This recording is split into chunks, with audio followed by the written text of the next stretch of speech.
An Undeceptions podcast. For a particular generation, pretty much everything they know about the Vikings is summed up in one movie. How to Train Your Dragon. It's the adventures of Hiccup and his Viking village as they battle an infestation of smouldering beasts. You see, most places have mice or mosquitoes. We have dragons. Most people would leave. Not us. We're Vikings. We have stubbornness issues.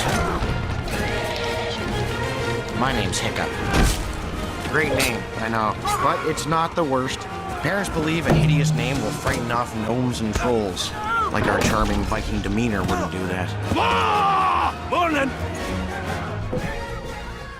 It's good fun for kids, for sure, and it picks up on one of the persistent images in pop culture, one that's been around for centuries actually, and continues in some of the recent Vikings series.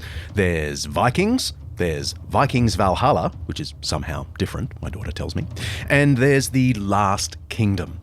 In all of these, the Vikings are bold seafarers from the frozen north who for some reason woke up one day around 793 and decided to sweep down on the warmer lands of England and Europe and plunder and pillage, with battle axes in one hand, terrified women in the other, and double-horned helmets on their heads to boot.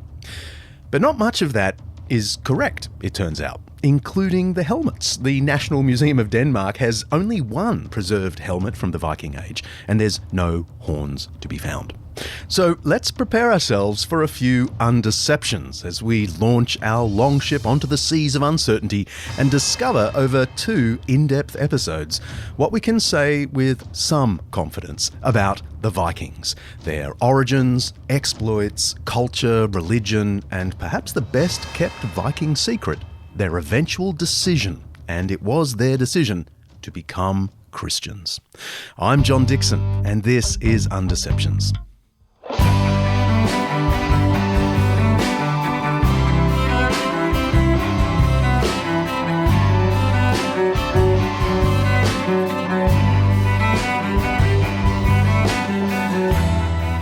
Undeceptions is brought to you by Zondervan's new book, 4 Views of Heaven, edited by Michael Whitmer. Each episode we explore some aspect of life, faith, history, science, culture, or ethics that's either much misunderstood or mostly forgotten. And with the help of people who know what they're talking about, we're trying to undeceive ourselves and let the truth out.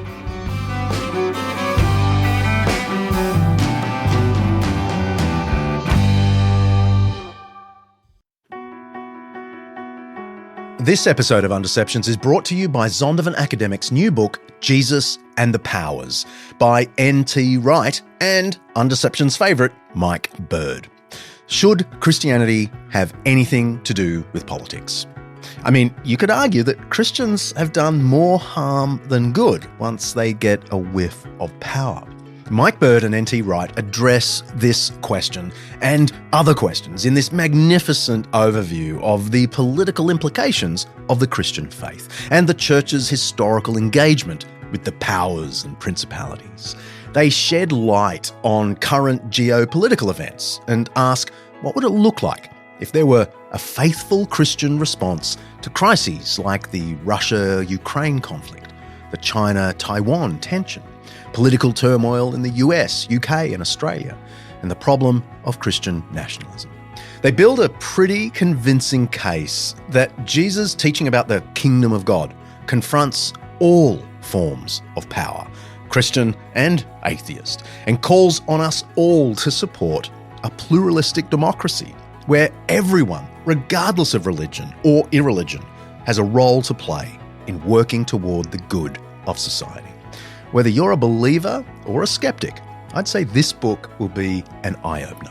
You can order Jesus and the Powers on Amazon, of course, or head to zondervanacademic.com/undeceptions to dig a little deeper and see if you really like it. That's zondervanacademic.com/undeceptions.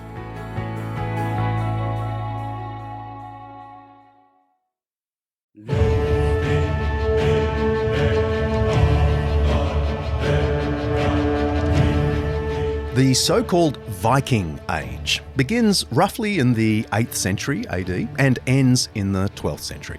Let's say the 400-year period from 750 to 1150.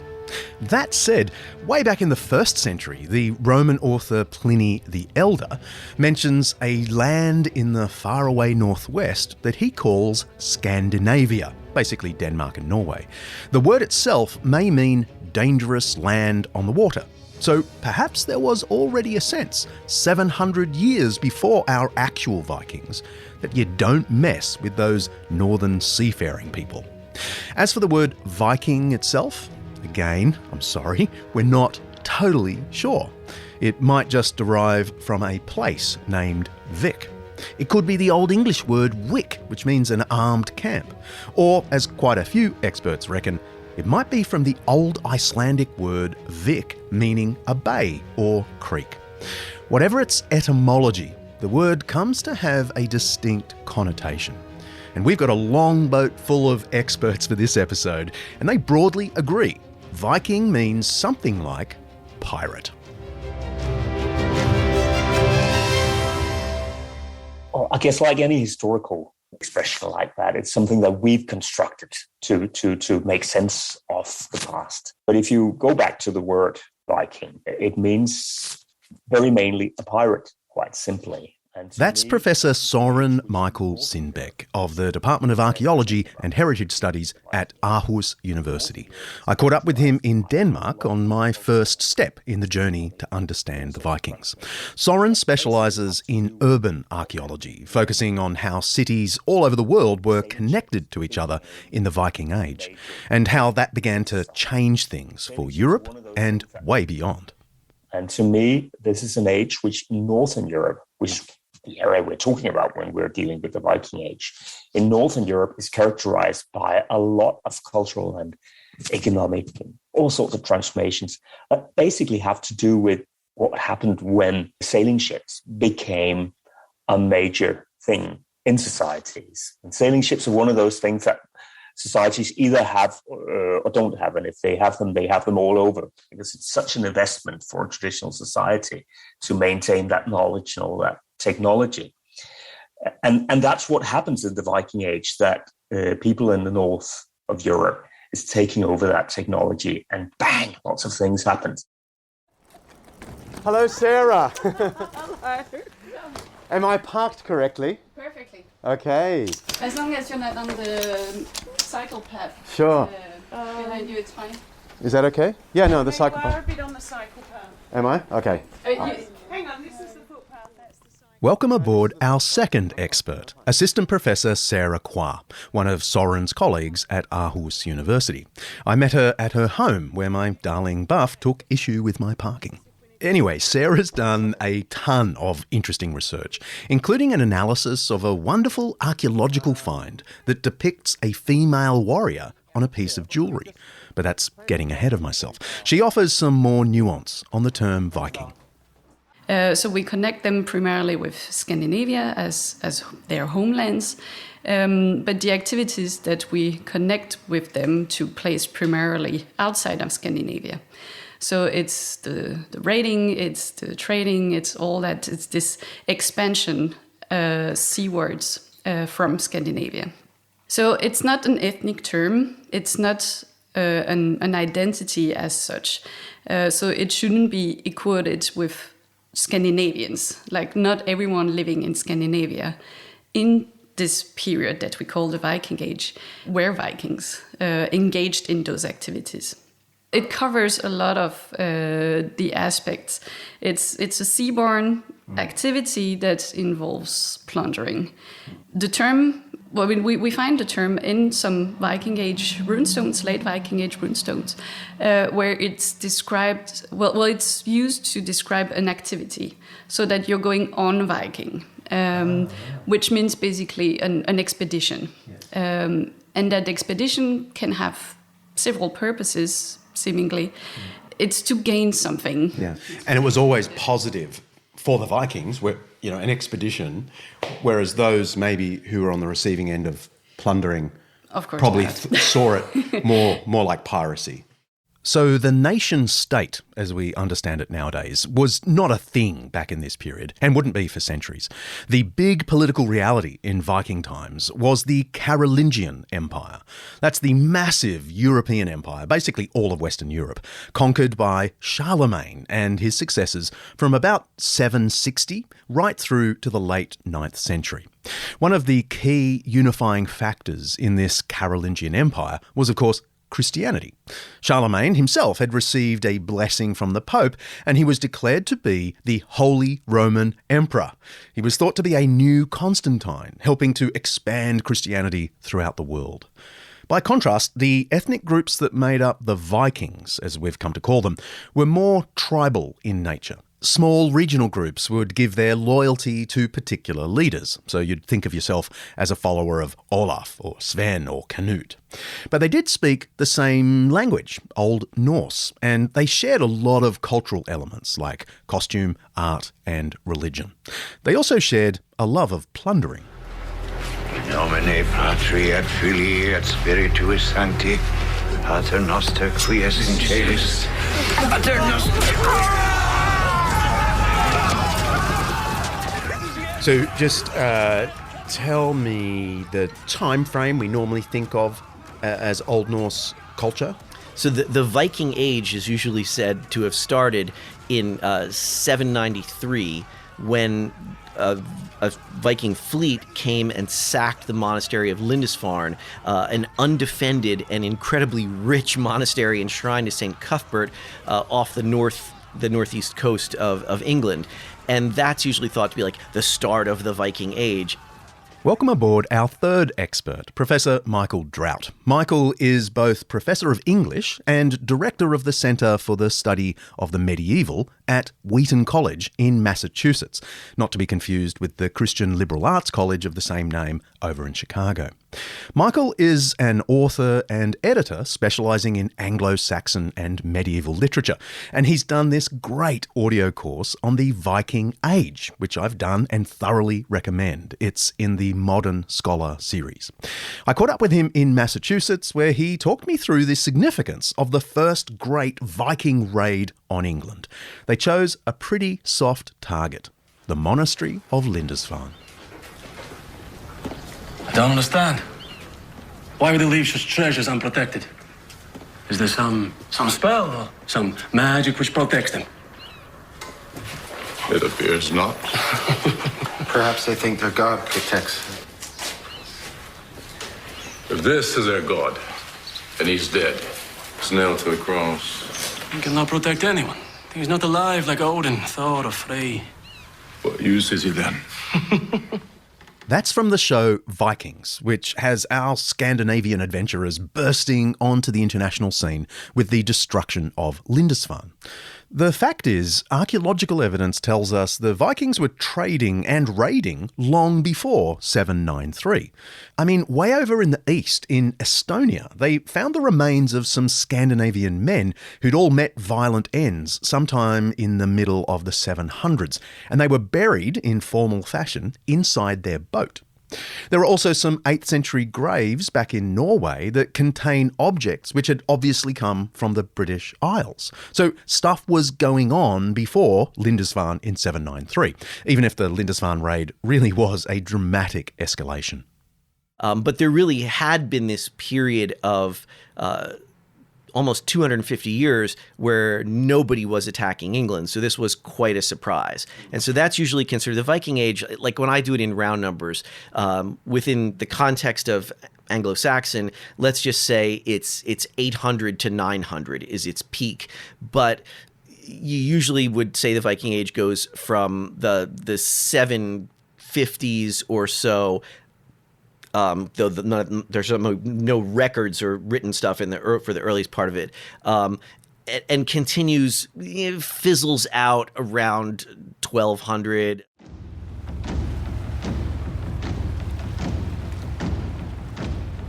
So our pirates are trading and raiding all around the Baltic Sea, and they're in contact with the Irish and English all around the 700s.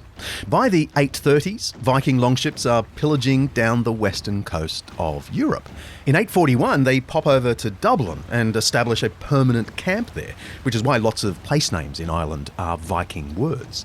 In the 850s, some of them raid France and Spain and left us further evidence. In the 860s, some Viking communities head east and settle down in Russia. And in the 870s, famously, they're even able to found permanent colonies in England. The Vikings got around and did a lot. And yet somehow they still kept their home base of Denmark strong. I travelled from Aarhus via Sarah's home in the countryside and on to one of the most important medieval cities in Denmark, the oldest we know of, Ribe on the west coast. I wanted to meet the man in charge of the wonderful Ribe Museum. I'm trying to find Morten Sovse. I'm sure I'm not pronouncing that correctly, but Tanger 6B, 6A. Ay, ay, ay. 6C. Hey, come on, Dickson. Aha. All right. Mask on. Morten, John Dickson. Yeah, you're welcome. Thank you so much. That's our fourth crew member, Morten Sovso. Morten is a medieval archaeologist based in Ribe on the west coast of Denmark. He's the head curator of archaeology at the Museum of Southwest Jutland. Some political events also happened which had a lot of effect on the Viking attacks because in the 8th and 9th century, the Kingdom of Denmark was very strong. And we can see that even the Franks, they didn't dare to attack us, and when they tried, they got beat up. Quite contrary to the state of affairs today, the Danish kingdom was actually very strong in the 8th and 9th century. But in the middle of the 9th century, some pretenders to the throne clashed in a giant battle, and they almost killed each other, all of them. So the entire royal lineage was more or less wiped out. And from the second half of the 9th century, there is no control with what's going on in Denmark. So every aristocrat, he can put together his own fleet and try his luck. And then we see a lot of uncontrolled rape and pillaging also happening in the British Isles, and Vikings actually coming both from southern Scandinavia and from Norway and also from Sweden. They are actually gathering up and are creating this great heathen army that you can read about that was a menace in the British Isles. The development of such large-scale threat was a gradual process. Scandinavia was made up of many small, independently minded tribal groups with their own customs, fenced in by natural barriers like forests, mountains and waterways. But as their history progressed, these people groups were unified under stronger and stronger military leaders. I asked Sarah Qua about it. How were they organised and ruled? Because they weren't one ethnicity, as you've said. They weren't one nation state, I guess until Harald. But originally how were they organised? Are they chieftains and... I think you should probably think of it more as polities, like entities, groups of population which are following chieftains, which are settled in territories, and who control those territories can be flexible. So the boundaries can be flexible as well. So we know already in the early 9th century, they were kings of the Danes.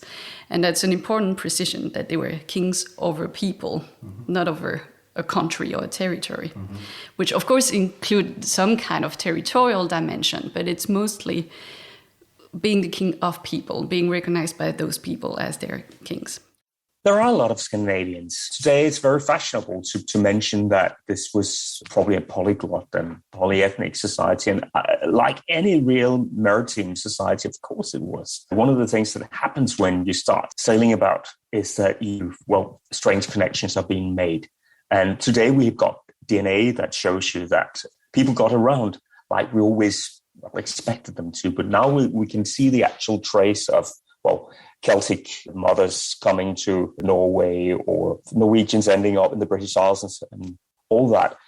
But one thing that always impressed me was if you look at place names in sort of Atlantic Europe, along the coasts of the British Isles and even down to continental Europe, there's this fringe of Scandinavian place names along the coast that shows you that connectivity, the lingua franca for that was a Scandinavian language. You can't say that it was Norwegian or Danish or Swedish because those have sort of split out since that. But it was the Norse language, and it was people who spoke that language which made the Viking Age a Viking Age. There were all sorts of people on board those ships and all sorts of people involved in the encounters and conflicts.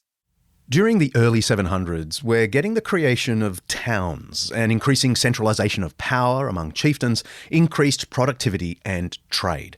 It all sounds pretty successful. So what prompted the explosion in Viking raids? Soren Sindbæk.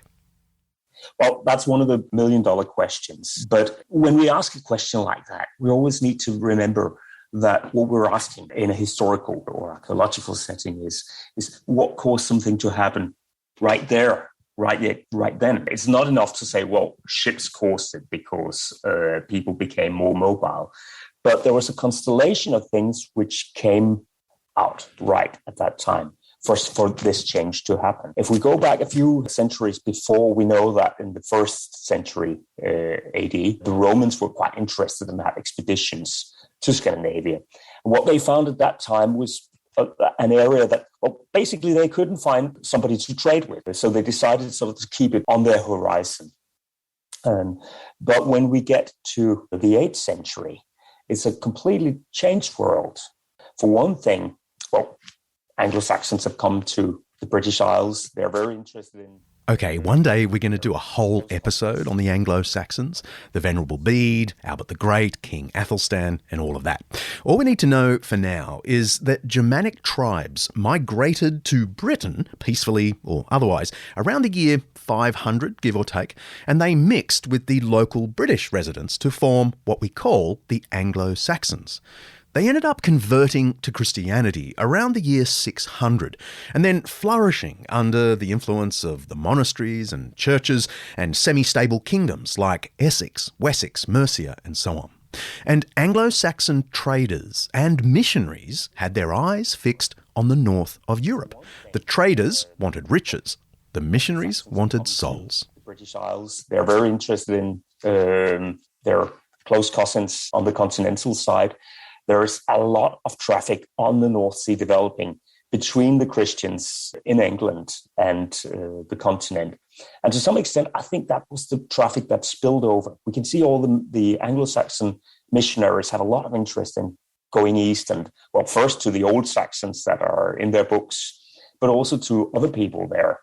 They were there before the Scandinavians took up sailing. And what was there? We're going to hear a lot more about the missionaries who ventured into the dangerous north, mostly in part 2 of this Viking special next episode. But there is an important point to make here. A popular perception of the Viking conversion, if people even think about the Vikings becoming Christians, is that Christianity must have been imposed on them from above.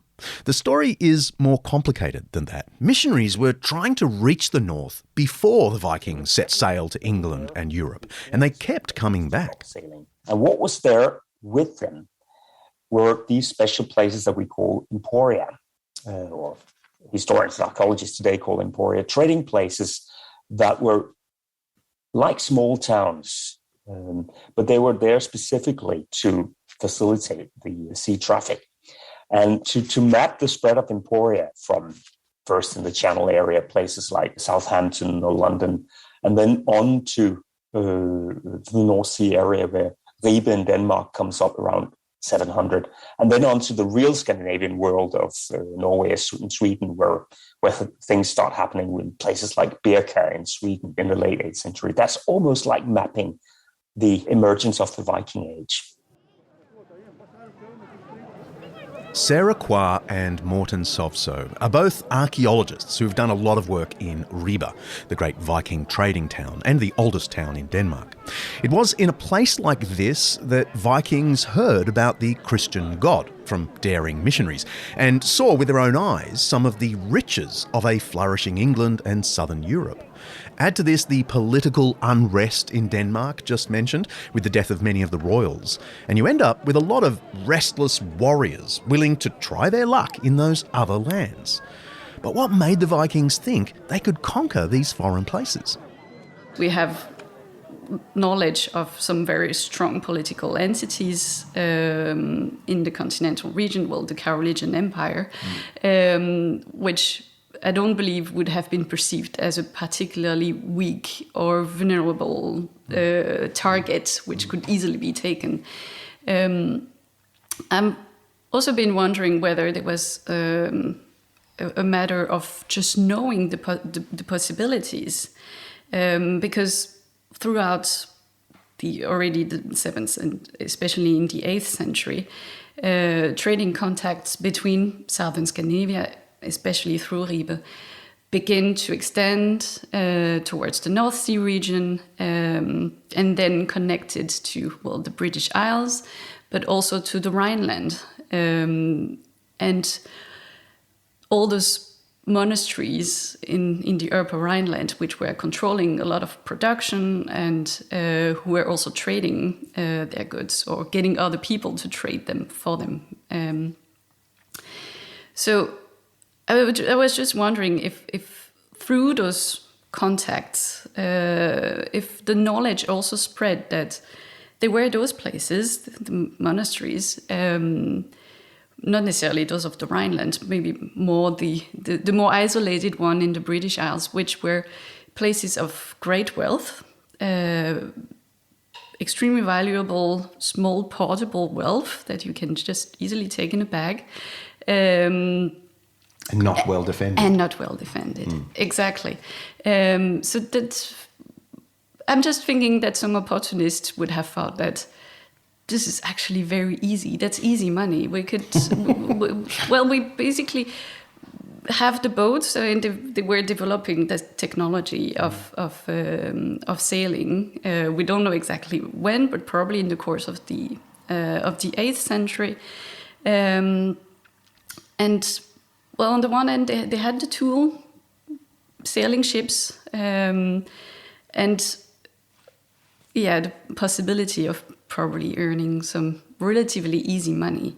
And it seems that it just took off in a way.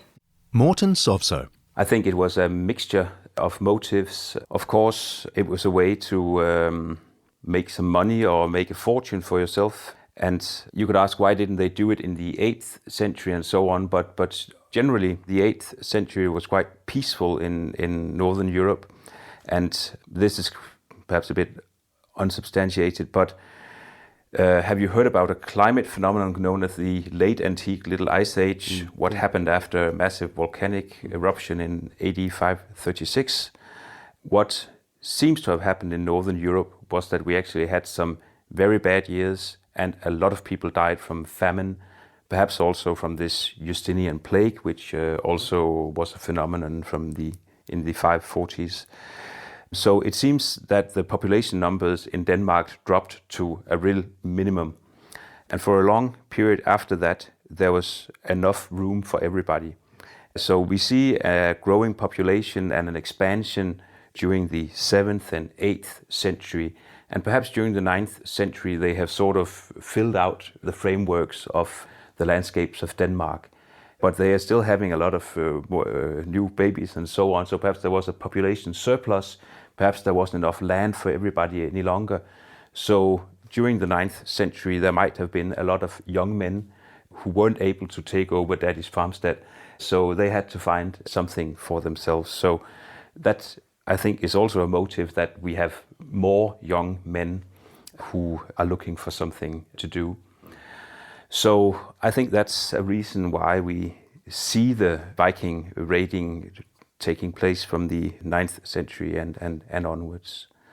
But you have to see it also in the light of all the political events happening in the Viking homelands, because they were, of course, also being affected by also the warriors that returned with fortunes and new customs and so on.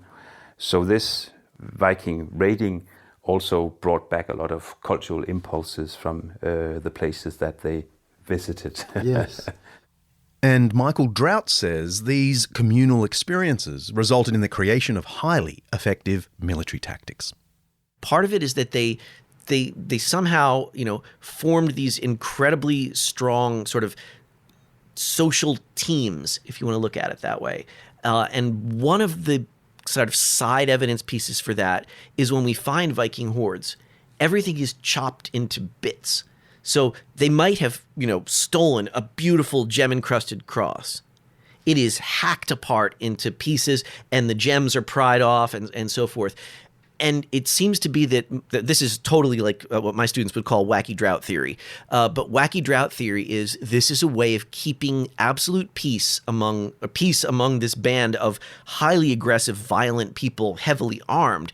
Everybody gets the same amount. They didn't need to do that, except that this creates unit cohesion. I think the Vikings they fought in sort of small teams. So when you see like a depiction of this, or when you read the Anglo-Saxon material where their Vikings are beating them, it seems they've lined up and formed a shield wall, right? I think the Vikings fought in these little units of, say, 4 people. 2 of them probably whose whole job was to hold a shield and make sure the legs didn't get cut of the people in there, and then someone who's standing behind that kind of. So 2 people with shields, 2 people with swords or axes, and then one person with a long spear or a pole arm fighting over the top. And if you try to fight that with a shield wall, or with everybody run down the hill going, ah, like it looks so good in The Lord of the Rings when they do it, but you're going to lose. And I think that kind of small unit tactics. And then the other thing that I've gotten this from Tom Shippey is that when you read between the lines in the Anglo-Saxon Chronicle, the Vikings did. Professor Thomas Shippey is a British scholar of Middle and Old English literature and an expert on J.R.R. Tolkien to boot. His expertise on ancient documents like the Anglo-Saxon Chronicle help colour in what we know of Viking raids in England. The Vikings didn't bring provisions with them. They were smash and grab, and they were also steal horses.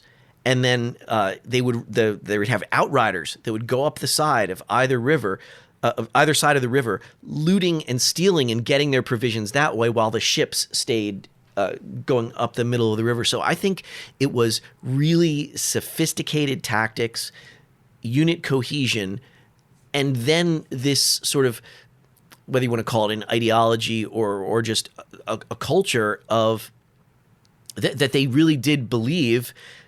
It's okay to die as long as you do it in a cool way, as long as you're not running away. And that I mean, think about it. That's how we motivate our own troops to this day: unit cohesion and the ideal that we don't tell I don't think we tell our soldiers like, oh, don't worry, if you get killed, you're going to be in heaven.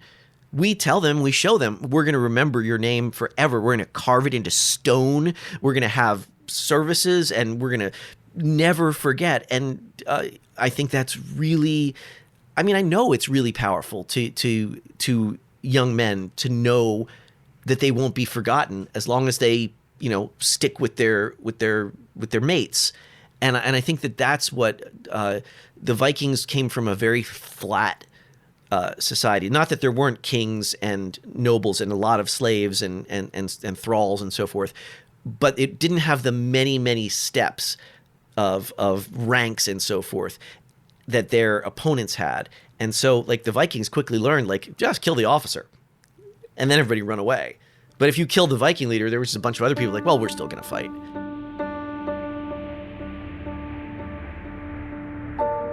Just to clarify, the Anglo-Saxon Chronicle is a year-by-year history gathered together in the 9th century, then copied, expanded and distributed throughout the monasteries of England. Plenty of things are omitted, and it's all pretty one-sided. But the Chronicle gives us tons of information, some of which we can concretely verify. For example, the Chronicle for the years 865 to 874 speak of a great Viking army in East Anglia that apparently wintered in the country instead of just raiding and then leaving. And the locations of the battle camps are actually given. Sure enough, archaeologists have found those spots, and the camp in Torksey in Lincolnshire covers 55 hectares, or more than 100 American football fields. The Chronicle wasn't inflating the numbers when it spoke of this enormous Viking army. Anyway, there's another source, on the Viking side. Sort of. The Icelandic sagas are an amazing collection of oral stories that were eventually written down in the 1200s and later. The sagas tell the tales of famous families and heroes, as well as settlements and voyages, and famous blood feuds. The dragons that occasionally appear probably aren't totally historical, but some of the events are likely actual remembered events. So the historian has to do her best weighing legend and history. Well, it's clearly something in between to me. And especially when you work with the Viking Age, it's as a discipline, it's really one that forces you to work with any kind of sources you have available, because it's on this tipping point between prehistory and history, like a society with some form of literacy, the runic alphabet, but which is not used to write texts yet. So we don't have letters between chieftains or anything like that, do we? No. So it's just on the verge of two things, which means that, well, you have to use whatever you can as sources. And then the other sources we have is other people talking about the Vikings. Right, yes. So like Parisians going, oh, God help us from the Vikings, or something like that. Yes, right? Suddenly 40 ships showed up and they burned everything and they stole all the stuff. I mean, and we have sources of, sort of primary sources that a historian likes? Absolutely. We have Arabic chronicles, for example, because remember the Muslims had expanded into Spain, and some Vikings sailed through the Straits of Gibraltar and started trying to sack the Mediterranean, and they got as far as the city of Luna in Italy, a small walled city that, according to the records, they thought was Rome. And so they thought they'd sacked Rome, and they were like, that wasn't really that hard, as they sailed away. These plunderings and sackings brought enormous wealth to the Vikings. Sometimes in Viking settlements we find beautiful coins from faraway places, or lovely Roman glass goblets which Viking elites filled with their wine. Then there's the Curedale hoard. In 1840, workers repairing the embankment on the River Ribble in northwest England uncovered a Viking war chest containing nearly 8,000 gold and silver coins and 1,000 pieces of silver. So there's ingots, ornaments, and silver armbands. You'll be pleased to know that the workers were allowed to keep one coin each, before Queen Victoria snapped it up and passed it on, eventually to the British Museum. You can check it out next time you're there. But not everything archaeologists dig up is made of the shiny stuff. Well, I think the Viking archaeology that has so many aspects. The first thing that really kicked people's imagination off were the Viking ship burials. The most famous example is the Oseberg ship, which was found early in the 20th century in Norway, almost fully preserved wooden vessel with lavish grave goods. So Oseberg is like the Tutankhamun of Viking archaeology. But that, in a sense, well, it entrenched people's ideas about Vikings as these seaborne warriors. But what I think was important of that, those discoveries and the graves more generally, was that it showed people that this was not what they considered barbarians to be. This was a rich visual culture. There's so much artwork in the Oseberg grave.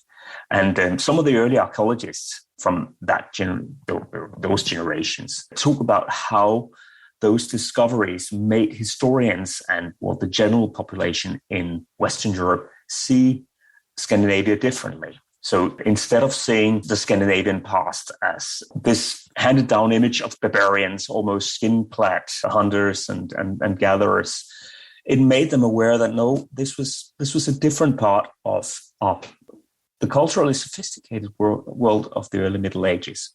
So that was one important bit. Then the next sort of major discovery was in Denmark in the 1930s. And that was what we call the ring fortresses, geometric ring fortresses. The first to be found was the fortress Trelleborg on the island Sjælland. And I think it was 1934 when it was realized that this earthwork, which was on a field somewhere, was not part of something medieval, but went back to the 10th century. What was spectacular about it was that it was a very sizable monument. It was more than 160 meters in diameter. It was painstakingly geometrically designed. So with perfectly round ramparts and a system of these square blocks of houses, it looked, well, like some version of a Roman fortress. And this came as such a shock to historians and archaeologists at the time, because that was not at all how you had imagined Vikings or the Viking Age. It was so organized.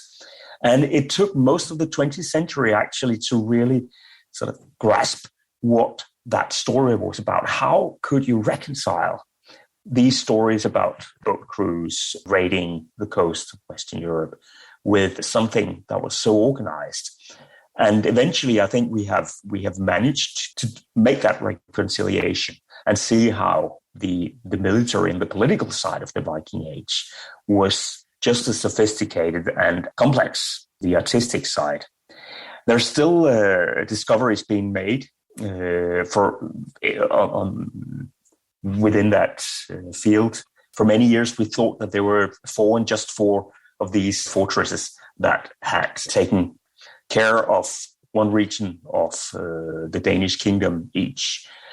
And then just 6 years ago, I and some colleagues actually discovered a new fortress just south of Copenhagen, which has changed, again, a lot of ideas about how this worked and how it fits into the political history of the Viking Age. So archaeology keeps changing our visions. And well, it's. I think these are some of the most spectacular discoveries. Archaeology is a powerful tool in the search for the true history of the Vikings. But let's get back to the sagas, because they continue to capture the public's imagination. Apart from anything, if you like The Lord of the Rings, that whole vibe comes from the sagas. Tolkien loved the sagas and based his imaginative world on them. Some of the most important sagas were written down by Snorri Sturluson. I know this sounds like a Disney character, but Snorri was a real Icelandic poet, scholar and politician who lived and worked in the 1200s, so well into Iceland's Christian era. Snorri's works, like the important prose Edda, weave legend and history into an epic whole that has to be taken with a grain or two of North Sea salt. For the later Icelandic sources, it's more delicate, I'd say. To me, they're an inspiration more than they offer the reflection of medieval Icelanders on their past, and that if this is your research question, if you're interested in knowing how did Icelanders perceive their own past, what was the memory of it, how did they understood it, then it's a fascinating source. For me, working with South Scandinavia in the 8th, 9th, 10th century, to me the distance is a bit too big. So as an inspiration to have in the back of my head, yes. But I don't think I would, for some questions, they're very relevant, excellent sources, less so for others. Understood. But that applies to all sources. Of course. They're only good if the question is. We have all these wonderful tales and stories from the Middle Ages. Certainly the best remembered are the Icelandic sagas, which have such vivid descriptions of the Viking Age. Is this Snorri? It's Snorri, but not just Snorri. It was a whole culture, literary culture that evolved in the 12th, 13th, 14th century in Iceland with vernacular literature that very much looked back to the Viking Age. The Icelanders at that time weren't too keen to talk about contemporary events, but they were very keen to relate their stories about especially the pagan past. And there's lots in those stories which has been genuinely passed down, either quite accurately and sometimes in the poetry, the skaldic verses that were great poems composed by famous skalds or poets, and which were orally transmitted generation to generation because they had rhymes and so jokes. So people regard them today as pretty accurate. And based on them, the tales sort of, kept a certain shape. But we can also say, of course, that lots were left out, lots were added to them. So we have these tales, and that, I think, on a global scale, that's what really still fires people's imagination about the Vikings. But we need, of course, archaeology today to get a more nuanced picture, and that's what still is evolving a lot. We have the sagas, we've had them for centuries, but archaeology over the course of the last century has told such a new story and is still bringing up surprises. There are some ways that you can actually try and confirm or find other evidence to substantiate what is being said in the sagas, and that's all the archaeological finds. And of course, most of them are mute, but if you find a piece of jewelry which has a depiction of a person or a figure that seems to be something from the sagas or of something from the life of Odin and Thor and so on, and if you find many of these objects within a given region and so on, then some patterns start to appear. And also in recent years, quite a lot of pagan temples have actually been found in Scandinavia. So we can actually see that the ritual feasting and the offering and so on that is being described in the sagas actually took place. So what we are hearing about in the sagas seems to be confirmed by the archaeological evidence. So I think the general trend is that some decades ago, the scholarship was very critical towards many of the sagas, but it has turned around in recent decades. Now it seems more as if we are actually confirming what we read in the sagas. But what are we to make of the heroes of the sagas? Ragnar Lothbrok, Ragnar Hairy Pants, true story, Ivar the Boneless, Eric Bloodaxe, or the gods, Odin, Thor, and beautiful Freya. All of that after the break.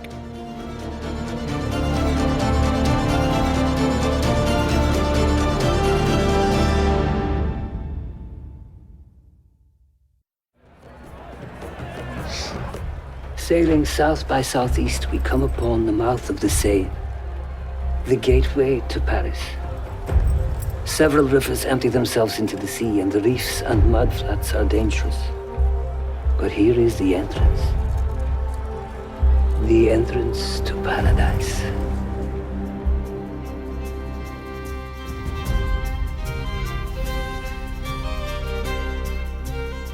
The TV series Vikings tells the little-known story of the Viking attack on the city of Paris in 845. The series purports to take us into the mysterious world of Ragnar Lothbrok, a Viking warrior and farmer, so the publicity says, who yearns to explore and raid the distant shores across the ocean. That fits with the fact that a Viking army did indeed sail up the Seine to Paris and committed atrocities along the way, like hanging 100 or so Frankish men by the river as a kind of calling card. The old cliché of the Vikings as vengeful murderers is sometimes right. Well, there is a truth in it. See, one indication that this is so is actually the memory that the Icelanders built up in the sagas. Anyone who read Egil's saga and Jarl's saga will recognize this picture.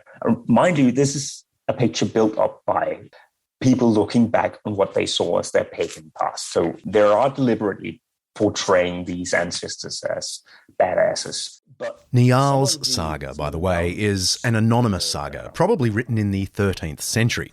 It tells of a series of rollicking Viking blood feuds back in the 900s. But some of the values that are projected in the sagas are quite likely to be true, in part because the warrior mentality that they express, and especially the male code of honor, was true to an extent for most societies in Western and Northern Europe at the time. But at least for much of the Viking Age, remember, this was a society which was not tempered by Christian ideology the way that Western rulers Westerners in general had accepted Christianity. The Sermon on the Mount hadn't quite made it to Denmark in the 9th century. No, exactly. Hey, just to be clear, the Vikings weren't the only violent people in the Middle Ages.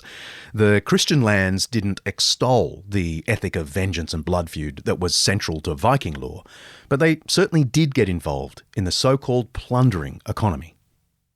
I think it's largely correct, because that's just what you did back then.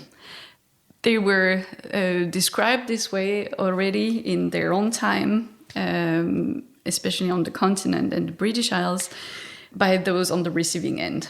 But then again, this plundering economy, this way of collecting tributes from other populations using violence, it's not unique to them. There were plenty of other groups throughout early medieval Europe who were doing just the same thing. And when you read about the Saxon Wars, Charlemagne's campaign towards the Saxon, it also seems to have been extremely gruesome. So I don't think they were necessarily enjoying violence as such more than the others.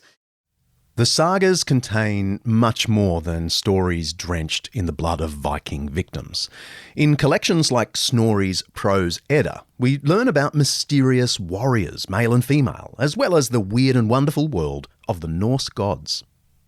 What can we tell from the archaeological record and from any reliable elements of the literary record about pre-Christian religion? This is something that we've learned quite a lot about in recent years. When I was a student, some 25 years ago, it was still believed that there had been no temples, for instance, that all religious practice was something about going out into the groves and sacrificing or making sacrifices in water and all that. But then, since the early 2000s, we've started to find what must be temple buildings, and we now have a little handful of them, where special practices very clearly took place. And we now can see that there wasn't that sort of institutionalized religion. And another thing which has appeared in very recent time is the evidence that comes up from private metal detecting. So in the UK and in Denmark, there's quite a liberal law for private metal detecting.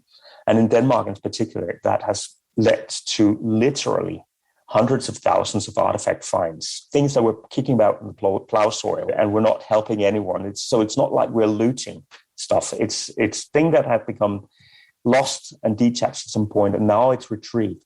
And from that evidence, we find hundreds of amulets and religious objects that tells us a story that we didn't know about the personal religion of people, not just what happened in the halls of the great chieftains, but much more diverse practices. So we find amulets that were clearly speak to our idea about Vikingness, if you will.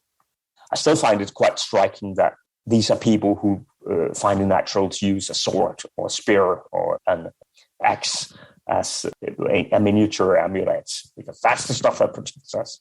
But there are other things as well. There are wheels which may be related to cults, and there are these extraordinary images of men and women in special situations, as one colleague has expressed it. People who seem to be engaging in rituals. It's a little unclear whether they're actually deities or they are ritual performers.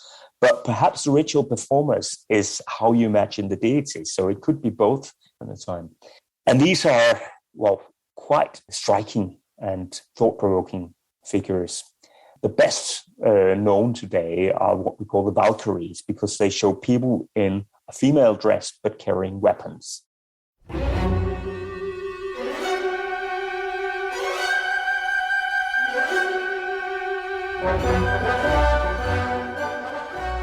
The Valkyries, potent harmonies of womanly beauty and warlike ferocity. Suitable inspiration for the wild music of Richard Wagner's Ride of the Valkyries.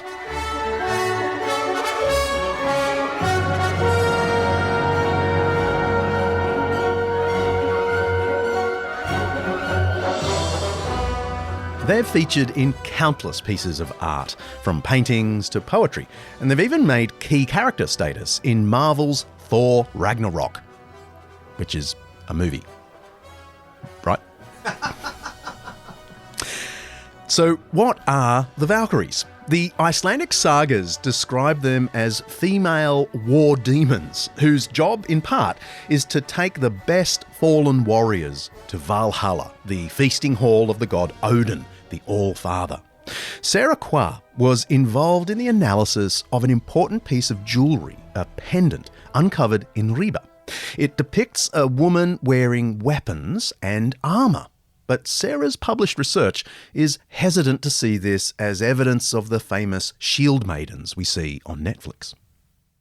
So our warrior woman on the pendant isn't necessarily an earthly female warrior, but am I right that there is evidence of female warriors in grave sites? Yeah.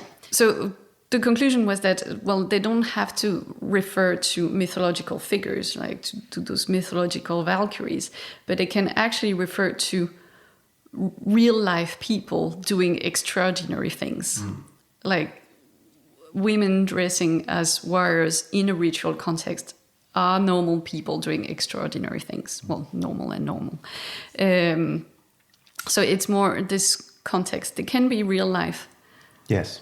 But transgressing something that would have seen as a norm. Yes. Does it make sense? It does. Yeah. Because, I mean, in ancient Rome, they had Saturnalia where they transgressed the norms. Exactly. I mean, transgressing norms is quite well documented, like ritual device. And if you want to achieve, I mean, going back to old ritual theory and so on, if your point is to achieve a transformation of the world through the ritual, then transgressing the order and then putting the order back into place. This is following ritual theory. It's just like textbook. Yeah. So that's maybe a way of explaining this seemingly transgressive behavior. Yeah. And so the women soldiers in graves, are they real women soldiers or are they being buried in a ritual fashion? Yeah. I think both are possible. I will not exclude the fact that some women may have been active on the battlefield in the Viking Age. Theoretically, it's entirely possible, and I don't see the why not. If that is necessarily what the graves are showing us, I'm not quite sure. For a bunch of reasons. The first is, to me, that this question needs to be applied to the male graves being buried with weapons as well. Does the weapon necessarily make the warrior? It's a burial ritual representative context where someone is being commemorated, where this person's status is being like crystallized through all the things that are being done and all the objects that are being put down in the grave. So it's a construction. So as such, it doesn't have to fit what the person was in life. And you also have examples at Bjerke itself, where now the very famous armed female grave has been found, being buried with adult-sized weapons, which they would never have been able to even lift. So maybe they were, but there could also be other reasons for inhuming someone in this way. And again, I think something that's really important to emphasize in that discussion is that there are a bunch of examples of biologically female graves being buried with weapons, and I think they're extremely interesting. But they're a very little marginal portion of the buried population we have overall for Viking Age Scandinavia. So, and I'm more than happy to see them as very exceptional individuals. And it's also fascinating to look at the exceptional, but this is also what they are. It doesn't necessarily say much about how it was to be a woman in the Viking Age overall, because we're talking about the 0.1% of a population there. So many women. Who would have thought? They're as brave as the men. Sometimes they are much braver than the men.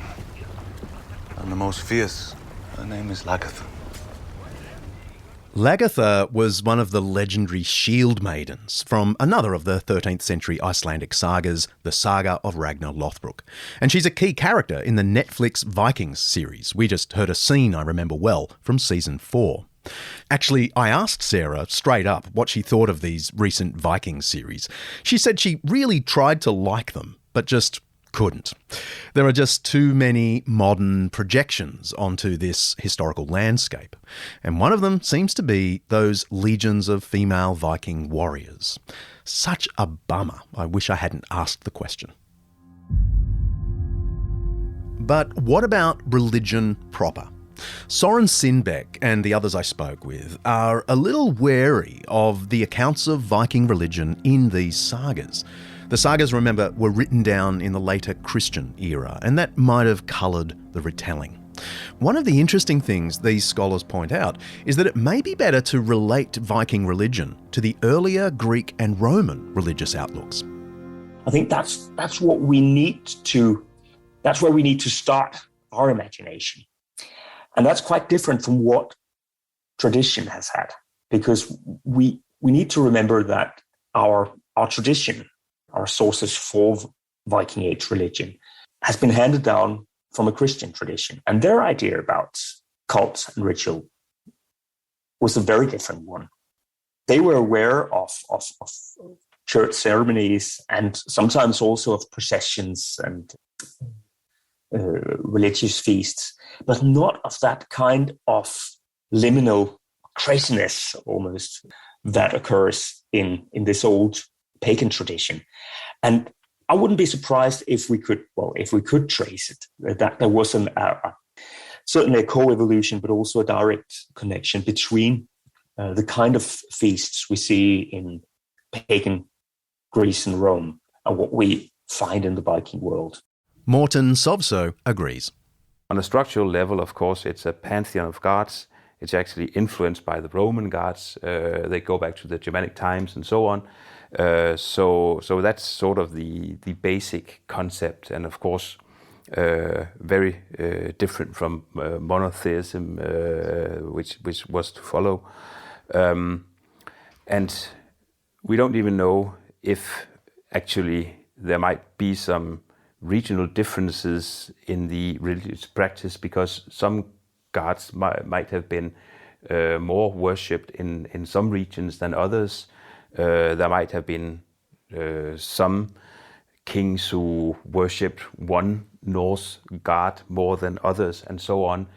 There are a few signs of that, but it's very, very difficult to say anything about it. But I'm a bit positive if we look at the huge material for metal detecting, because I think that gives us some patterns of what at least found its way into the artwork of the period. But of course, all these thousands of finds, they need to be processed and so on, and that's not really happening at the moment. But I think that over time we will be able to learn some more about it. But it's very difficult to give a clear and concise description about what religions was like for a Viking. Yeah. There might have been huge differences, and there's also, of course, there's the official pantheon of gods, the Odin and Thor and so on, but then of course there's all the elves and so all the small people that people believed in, and who sort of lived out in the villages or had a coexistence with people, the sort of folk religion. Out in the individual farmsteads and so on, they believed that there were small people living underground and they put out food for them and so on. Just the way as it has been going on right up until the early 20th century in most parts of Denmark, out in rural areas. Like tooth fairies and tooth fairy, that's the same phenomenon, and you can actually still find it in parts of Europe and so on. But this sort of folk belief has been probably the most important thing to most people. Hey there, Elf. It's me, Lars. I really messed up, and I just wanted to come up here to ask of you guys for any help you can give me. I don't know how I'm going to fix things with Sigrid, but I have to try. Okay. Have a good lunch, or whatever you're doing in there. Goodbye! Never understood why half this country still believes in elves. I know, but Sigrid swears by them. Iceland continues to have one foot in the dark ages, huh? Fans of Will Ferrell, like producer Kaley, will recognise his appearance as Lars Eriksson in the movie Eurovision Song Contest, as he pleads with Icelandic elves for help. It might all seem like just a prop for gags at Iceland's expense, but the movie manages to get at a whole side of Viking belief, its folk religion, that appears in the sagas. And right alongside the elves and dwarves are the more famous members of Norse mythology. So most of what we know, almost everything that like you or I have in the back of our heads about Old Norse religion, whether that's Ragnarok or the gods with Odin and Freyr and Loki and so forth, comes through. Ragnarok is the Armageddon of Viking religion. It's the final battle where everyone turns up. Ice giants, the Allfather Odin, Freya, the goddess of love and war, and Loki, the quixotic shapeshifter. And so forth, comes through one person in one set of texts, and that's Snorri Sturluson, the great Icelandic writer. The problem with Snorri, for the purposes of understanding Viking religion, is that Snorri was a complete, devout, believing Christian. So he didn't believe any of this Old Norse religion was true, and in fact, he euhemerizes it in really sometimes funny ways. Like, so that the gods are known as the Asir, and Snorri says that's because they came from Asia, and they were actually just like great chieftains. Though there's now a new theory that says that actually kind of might be right, in that it may be a very vague memory of when the Huns came out, colonized parts, and left like sort of, ruling peoples there, and that this is a vague memory of that. And so maybe the Asir really did come from Asia. So do we think Snorri got Viking religion right, or are you saying he's transformed? We can't entirely trust him because, one, he knew stuff about ancient Rome or ancient Greece, so he's creating a pantheon because he thinks you need a pantheon in the same sort of way. And two, so it's all pretty complicated. Some of the religious stuff in Snorri must be historical. Everyone agrees with that.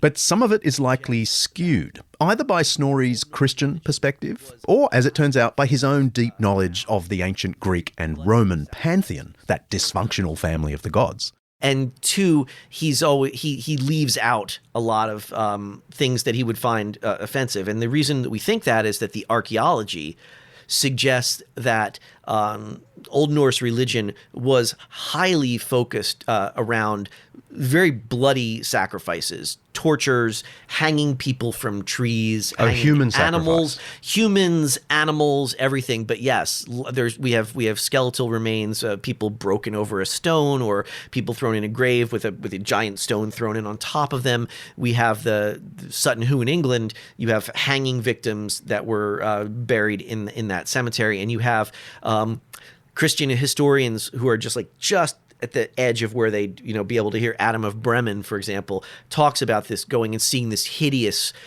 giant tree with corpses of people and animals hung all all around it. So Odin is the god of hanging. You know, we get some parts that he hung himself, but it seems that they hung and tortured like a lot of captured people and animals for the gods that way. And Snorri doesn't want to talk about that. These were some of the bits of Norse religion that seem to have embarrassed Snorri. Now, it's important to point out that Vikings didn't have a clear set of beliefs. Nothing like the Apostles' Creed for Christians. I believe in God the Father Almighty, maker of heaven and earth, and in Jesus Christ, his only Son, our Lord, and so on. The Vikings had more of a world view that encompassed both the earthly and spiritual realms. Essentially, everything will end at Ragnarok, and some things will then be reborn.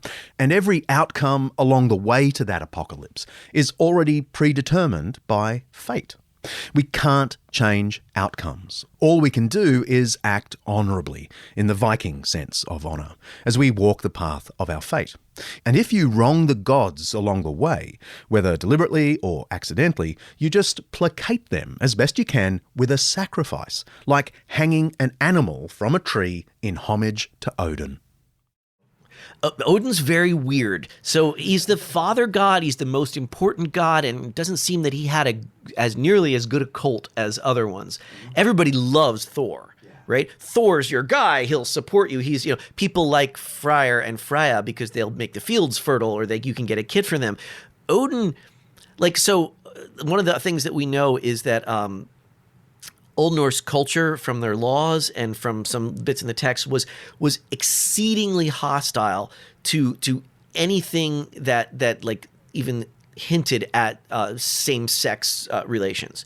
Like saying that about someone was if you said that about someone, they're allowed to kill you back. Like that's how serious that is.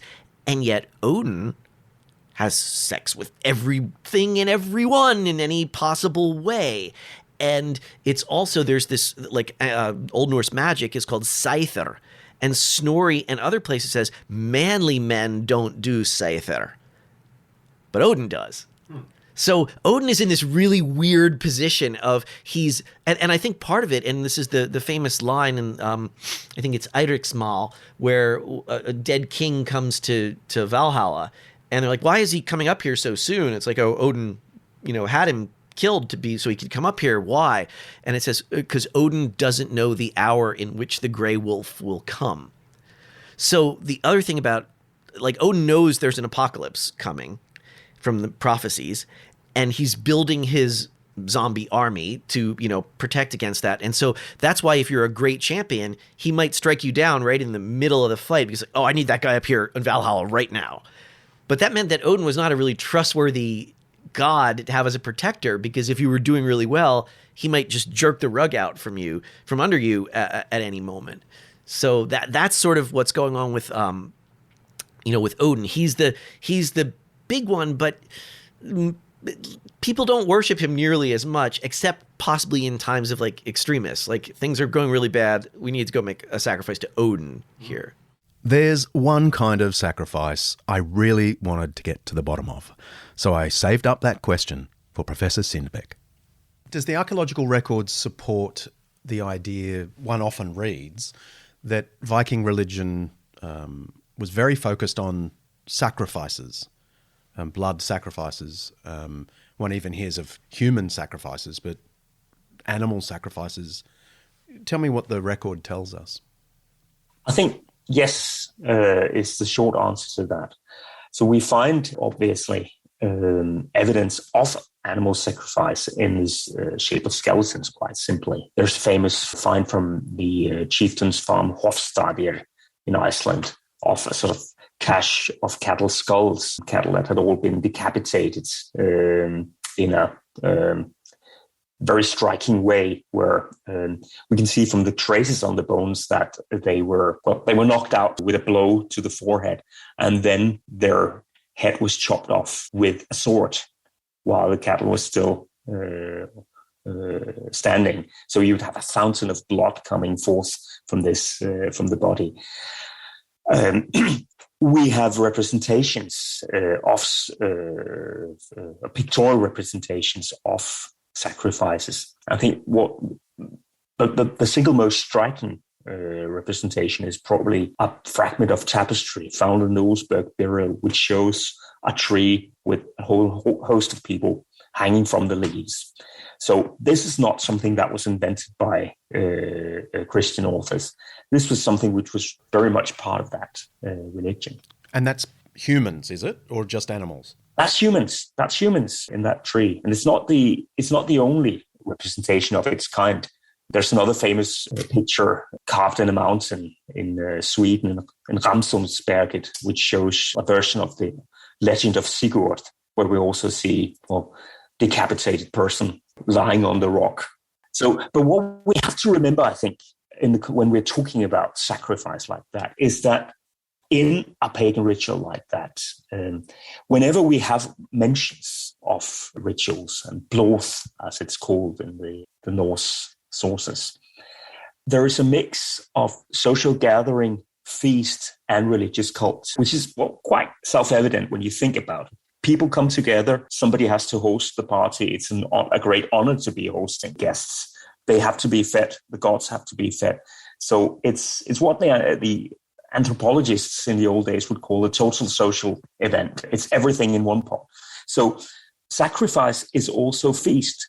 And I think that's the part which can sometimes be difficult for the Christian authors to quite understand. But I think perhaps today, when we think about folk feasts today, like our Christmas traditions have a lot that would make sense to people in the Viking Age. We get together, we have a great feast with family, and it's all in honor of the gods.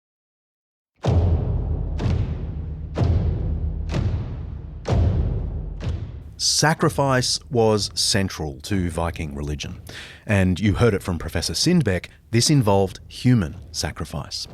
It all raises the question that sent me to Scandinavia in the first place, and we answer it in our next episode.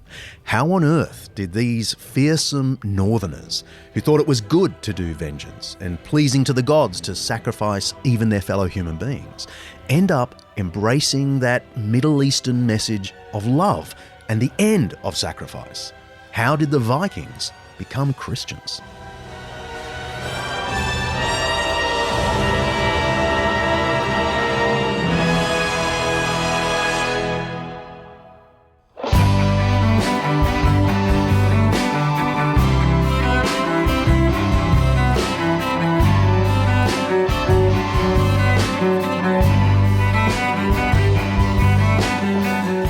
We've got tons more Viking content that we couldn't even squeeze into a double episode. I accidentally returned from the US and Scandinavia with about 5 hours of recorded material. Producer Kaley and director Mark just rolled their eyes. But if you want to hear some of that bonus content and tons of other extras, we're starting a new service at Undeceptions.com. You can become one of our Undeceivers and get access to uncut interviews, like my 80-minute conversation with the great Tim Keller, or another couple of interviews we've got on Scandinavian religion after the Vikings. You'll also be invited to a private Facebook group where I'll be answering more listener questions, doing a few live Q&As here and there, and where you'll get the inside running on where we're up to. Plus, invitations to special events and a whole lot more. Man, I'm exhausted. And pumped. Just go to Undeceptions.com and click on the big link, Become an Undeceiver. It'll set you back just $5 Aussie a month, about $3.50 for my American listeners. And all of it goes back into the show so we can keep bringing you this kind of content. Along with the donations, thanks to all those who click that other happy button, this is how we're going to keep Undeceptions thriving. And while you're there, you'll also see links to Laurel Moffat's new podcast, Small Wonders, and Michael Jensen and Megan Pal-Detroit's excellent With All Due Respect, both part of the growing Undeceptions network. Next episode, well, I already just told you that, the conversion of the Vikings. How on earth? See ya.